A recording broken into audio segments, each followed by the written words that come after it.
Hi అండి, అందరూ ఎలా ఉన్నారు? బాగున్నారా? నేను కూడా చాలా బాగున్నాను. ఈరోజు వచ్చేసి ఇంకో మంచి వీడియోతో మీ ముందుకైతే వచ్చేసానమాట. అదేంటంటే మిడిల్ క్లాస్ పీపుల్ ట్రాప్లో పడిపోయారనమాట.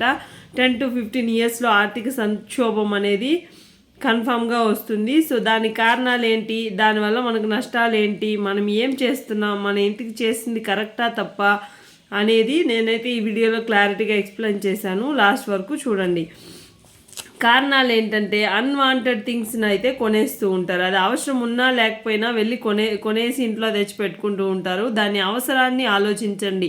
ఏదైనా ఒక వస్తువు కావాలి అనిపిస్తే అది మీకు అవసరమా, మీకు అది లేకపోతే లైఫ్ జరగదా అనేది మైండ్లో పెట్టుకొని ఆలోచించుకొని మీరైతే డిసైడ్ చేసుకొని ఆ తర్వాత ఆ వస్తువుని కొనడం మంచిది. సో అలా చేసినప్పుడు మీకు మనీ అయితే మంచిగా సేవ్ అవుతుంది. సో లేదనుకోండి, మనకు మనీ అయితే వెళ్ళిపోతూ ఉంటుంది. అనవసరమైన వస్తువులను కొంటూ ఉన్నాం అనుకోండి, మన చేతిలో ఉండే మనీనే వెళ్ళిపోతుంది, కానీ అది మాత్రం మళ్ళీ తిరిగి రాదా మనీ. సో అది మాత్రం గుర్తుపెట్టుకోండి. నెక్స్ట్, ఇంటికి ఒక కారు. ప్రతి ఒక్కరి ఇంట్లో కారు అయితే ఉంటుంది. కార్ అనేది కొనద్దు అని నేను చెప్పట్లేదు. మీ ఫైనాన్షియల్ నీడ్స్ బట్టి మీరు ఫైనాన్షియల్గా మీరు ఎలా బతుకుతున్నారు అని ఆలోచించుకొని అప్పుడే అయితే కార్ అయితే కొనుక్కోండి. లగ్జరీ బైక్స్ ఎవరో కొనుక్కుంటున్నారు, షో ఆఫ్ చేయాలి, నేను వాళ్ళకి చూపించుకోవాలి అని చెప్పి luxury bikes, phones, fridge, washing machine, TV, ఇలా ప్రతి ఒక్కటి ఇంకొకరికి చూపించుకోవాలి అనేది మీ మైండ్లో నుంచి తీసేయండి. మీ గురించి మీరు బతకండి. వాళ్ళు వచ్చి మీ ఈఎంఐలు కట్టడం లేదు, వాళ్ళు వచ్చి మీకు ₹1 సహాయం అయితే చేయరు. సో ఇంకొకరి గురించి ఆలోచించకుండా మీ లైఫ్ని మీరు ఎలా లీడ్ చేయాలి, ఎలాగ ఫైనాన్షియల్ బాధల నుంచి బయటపడాలి అనేది ఆలోచించండి. సో అందుకనే చెప్తున్నాను, ఎవరికో చూపించుకోవాలి, ఎవరో మన గురించి మాట్లాడుకోవాలి అని చెప్పి ఏది చెయ్యొద్దు. మీ తాహతకు మించి అప్పు చేయడం చాలా తప్పండి. సో అది తిరిగి కట్టాల్సింది మీరే. సో అందరి దగ్గర తక్కువ అవ్వకూడదని చెప్పి వాళ్ళ దగ్గర మనం తక్కువ అయిపోతాము. వాళ్ళు ఒక మంచి బైక్లో వెళ్తున్నారు, మనం చిన్న బైక్లో వెళ్తున్నాము, వాళ్ళ దగ్గర తక్కువ అవ్వకూడదు, వాళ్ళు మనల్ని తక్కువ చేసి మాట్లాడకూడదు అని చెప్పి వెళ్ళి అప్పు చేసి మరీ బైకులు కానీ వాళ్ళ ఇంట్లో లేనిది మన ఇంట్లో ఉండేది వాళ్ళ ఇంట్లో లేనిది ఏంటి అనేది ఆలోచించుకొని మరి కొంతమంది కొనుక్కుంటూ ఉంటారు. సో అది కూడా చాలా తప్పే. సో వాళ్ళ ఇంట్లో ఉండేది వాళ్ళకు ఉంటుంది, మన ఇంట్లో ఉండేది మనకు కూడా ఉంటుంది అనేది ఒక ఆలోచన మీరు పెట్టుకోవాలి. సో మంత్లీ షాపింగ్స్, సినిమాలు అని చెప్పి లైఫ్ చిన్నది, ఎంజాయ్ చేసేయాలని చెప్పి వెళ్ళిపోతూ ఉంటారు. సో లైఫ్ చిన్నదే అండి. మీ లైఫ్ తర్వాత కూడా మీ పిల్లలు, మీ వైఫ్, మీరు ఇలాగ మీ లైఫ్ని మీరు ఫ్యూచర్ని ఒకసారి అజమ్ చేసుకోండి. సో అప్పుడే మీరు ఖర్చులు అయితే పెట్టండి, ఓకేనా? వీకెండ్ ఖర్చులు, వీకెండ్ వస్తే చాలు ఎంజాయ్ చేయాలి, బయటికి వెళ్ళిపోవాలి, తిరగాలి, ఖర్చులు చేయాలి, ఎంత అంటే అంత పెట్టేసి వచ్చేయాలి, దానికి ఒక లిమిట్ ఉండదు.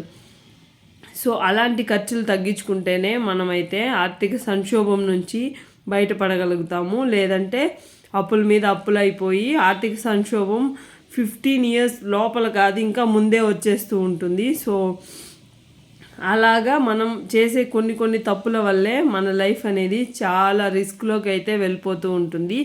సో కళ్ళకి నచ్చినవి అయితే షాపింగ్ చేసేస్తూ ఉంటాము. అది కళ్ళకి నచ్చితే చాలు, అది కావాలా వద్దా, మనం ఇంట్లో అవసరం ఉందా లేదా అనేది కూడా ఆలోచించము. సో అలాంటివి షాపింగ్ చేసి ఇంటికి తెచ్చి పెట్టుకుంటూ ఉంటాం. నెక్స్ట్, సోషల్ మీడియా ప్రభావం. దీనివల్ల ప్రతి ఒక్కరూ తెలియనివి తెలుసుకుంటూ ఉంటారు. సో అది ఉంది అని వాళ్ళకి తెలియదు. ఈ సోషల్ మీడియా వల్ల, వాళ్ళ ప్రమోషన్స్ వల్ల అది ఉంది అని చెప్పి తెచ్చి ఇంట్లో పెట్టేసుకుంటూ ఉంటారు. వాళ్ళు వేసుకున్నారు, మనం వేసుకోవాలి, వాళ్ళు తీసుకున్నారు, మనం తీసుకోవాలి. అక్క ఈ ప్రైస్ బాగుంది, ఈ డ్రెస్ ప్రైస్ ఎంత, లింక్స్ పెట్టండి అని చెప్పి కామెంట్స్ అయితే పెడుతూ ఉంటారనమాట. సో ఇలాంటి వాళ్ళని ఏం చేయాలో నాకైతే అర్థం కాదు. సోషల్ మీడియా వాళ్ళకన్నీ ఫ్రీగా వస్తుంది, మీకు దాన్ని డబ్బులు పెట్టి కొనాలి అనేది మీరు మర్చిపోతున్నారు అనుకుంటున్నాను. సో ఆ ప్రైస్ ఎంత ఉన్నా ఎలా ఉన్నా మీరైతే మీ ఫైనాన్షియల్ స్టేటస్ని చూసుకొని మీరైతే కొనండి, ఓకేనా? వాళ్ళకన్నీ ఫ్రీగా వస్తున్నాయి అనేది మాత్రం మర్చిపోవద్దు. సో కొంతమంది చెప్తారు, కొంతమంది చెప్పరు. సో అలాగ లింక్స్ పెట్టి మీరు ఓపెన్ చేసి డ్రెస్సులు కొని ఇంట్లో తెచ్చిపెట్టుకొని బీరువాళ్ళకి డ్రెస్సులు ఉన్నా లేదని ఫీల్ అయిపోతూ బతికేస్తూ ఉంటారనమాట. సో అలాంటివి అయితే చాలా రాంగ్ అండి. సో మీరైతే ఒకసారి తెలుసుకోండి. సో నష్టాలు ఏంటి, ఇంక ఇన్ని చేస్తే నష్టపడకుండా ఉంటామా? నష్టం కన్ఫామ్గా పోతాము. ఎలా అంటే ఆర్థికంగా వెనుకపడిపోతాము. సేవింగ్స్ అయితే అస్సలు ఉండదు. సో రేపు ఏదైనా ఒక 1 మంత్ శాలరీ రాకపోతే ఇంకొకరిని వెళ్ళి అడుక్కోవాలి, మనీ ఉంటే ఇవ్వండి, నాకు ఈ మంత్ శాలరీ రాలేదు, నెక్స్ట్ మంత్ ఇస్తాను అని చెప్పి. ఎలా బతకాలో తెలియదు.